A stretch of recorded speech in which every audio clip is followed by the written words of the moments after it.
अबे भाई भाई भाई भाई भाई भाई भाई भाई, अबे ये क्या भाई, पानी में क्यों चला रहे हो ये रिक्शा को?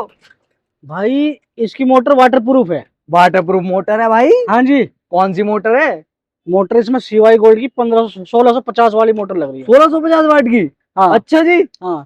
तो और मतलब ये पानी खड्डों में भी जो है ना, खड्डों में ऐसे होती है ना, गाड़ी पलट जाती है। हाँ। ये गाड़ी तब भी नहीं पलटती है। अच्छा जी। हाँ। ऐसा कौन सा रिक्शा है ये भाई, कौन सी भाई ये कंपनी का वंदे है? भारत का L5 है।